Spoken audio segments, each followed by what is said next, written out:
দেখছেন সংবাদ সারাদিন, জহিতা রয়েছে আপনাদের সঙ্গে। আজ ফের সন্দীপ ঘোষকে তলব। সকাল 11টায় সিজিও কমপ্লেক্সে হাজিরার নির্দেশ।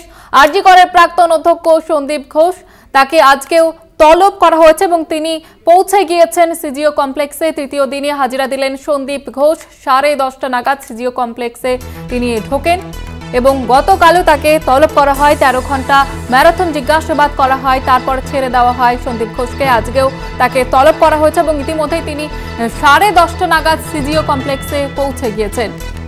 আরজি করের প্রাক্তন অধ্যক্ষকে ফের তলব করে সিবিআই। আমাদের সঙ্গে রয়েছেন আমাদের প্রতিনিধি শাকিল মুস্তাক। শাকিল, এই মুহূর্তে কি আপডেট পাচ্ছ? গত শুক্রবার এবং শনিবার 23 ঘন্টা জেরা করার পরে কিন্তু আজ আবারও সকালে কিন্তু সিবিআই এর তরফ থেকে সন্দীপ ঘোষ তাকে কিন্তু তলব করা হয়। তিনি কিন্তু আজকে সকাল 10:30 নাগাদ কিন্তু সল্টলেকের সিবিআই দপ্তর সিজিও কমপ্লেক্সে তিনি কিন্তু হাজিরা দিয়েছেন। ঠিক আছে, ধন্যবাদ জানাবো শাকিল। আমাদের সঙ্গে ছিলেন আমাদের প্রতিনিধি শাকিল মুস্তাক। আমাদের যেমনটা আপনাদের জানাচ্ছিলাম, এবার সন্দীপ ঘোষ তাকে আবারও তলব করা হয়েছে। আজকে তিনি ইতিমধ্যেই পৌঁছে গিয়েছেন সকাল 10:30 নাগাদ সিজিও কমপ্লেক্সে। গতকালও তাকে তলব করা হয়েছিল এবং 13 ঘন্টা ম্যারাথন জিজ্ঞাসাবাদ করা হয়, তারপর তাকে ছেড়ে দেওয়া হয় রাত 11টার পর। আজকে ফের তাকে তলব করা হয়েছে এবং যেমনটা জানা যাচ্ছে সকাল 10:30 নাগাদ তিনি সিজিও কমপ্লেক্সে পৌঁছে গিয়েছেন। আরজি করের প্রাক্তন অধ্যক্ষকে ফের তলব। তৃতীয় দিনে হাজিরা দিতে পৌঁছে গিয়েছেন সন্দীপ ঘোষ।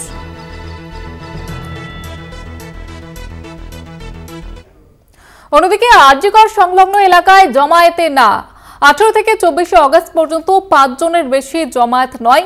আরজি করের চারপাশে বিএনএস এর 163 ধারা জারি, ভারতীয় নাগরিক সুরক্ষা সংহিতার 163 ধারা জারি এবং কলকাতা পুলিশ কমিশনারের তরফ থেকে বিজ্ঞপ্তি দেওয়া হয়েছে 5 জনের বেশি জমায়েত নয় আরজি কর সংলগ্ন এলাকায় এবং সমস্ত জমায়েতে না, এমনটাই বিজ্ঞপ্তি জারি করা হয়েছে। আমাদের সঙ্গে রয়েছেন প্রতিনিধি রিয়া মাঝি।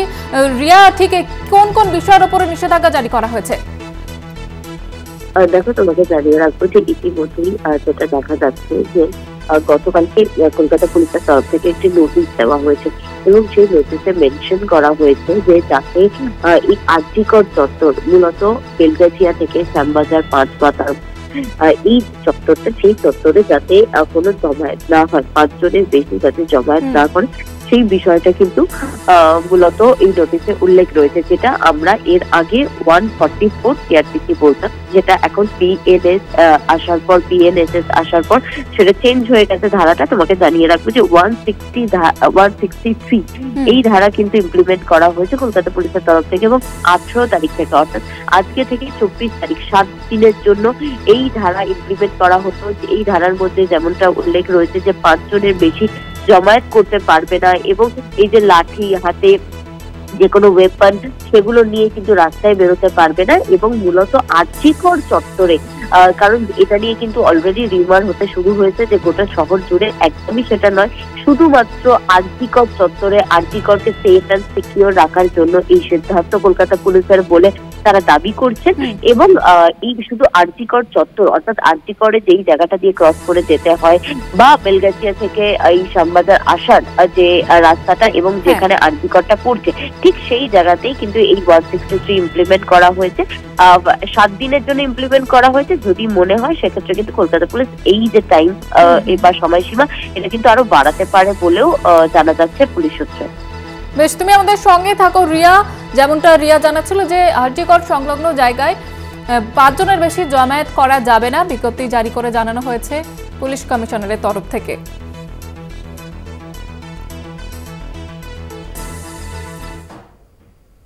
অন্যদিকে আরজি কর কাণ্ডে লকেট চট্টোপাধ্যায়কে তলব করা হয়েছে। প্রাক্তন বিজেপি সাংসদকে তলব লালবাজারের চিকিৎসক কুণাল সরকার এবং সুবর্ণ গোস্বামী, তাদেরকেও তলব করা হয়েছে। যেমনটা অভিযোগ করছে ধর্ষিতার পরিচয় প্রকাশ, গুজব ছড়ানোর অভিযোগ তুলে তাদেরকে তলব করা হয়েছে। আমাদের সঙ্গে রয়েছেন প্রতিনিধি রিয়া। রিয়ার সঙ্গে কথা বলবো। রিয়া, ঠিক কি জানা যাচ্ছে, কখন আসতে বলা হয়েছে তাদের?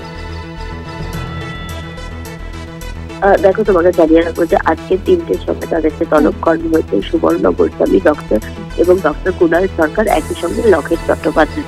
এই যে দুজন ডাক্তারকে তলব করা হয়েছে তার কারণ হচ্ছে তারা 150 গ্রাম যে ফ্লুইড, যেটা ইউটেরাসের নেট ওয়েট যেটা পিএম রিপোর্টে উল্লেখ ছিল, সেটাকে মিস ইন্টারপ্রেট করেছে এবং সেই জায়গা থেকে দাঁড়িয়ে তারা বলেছে 150 গ্রাম সিমেন্ট।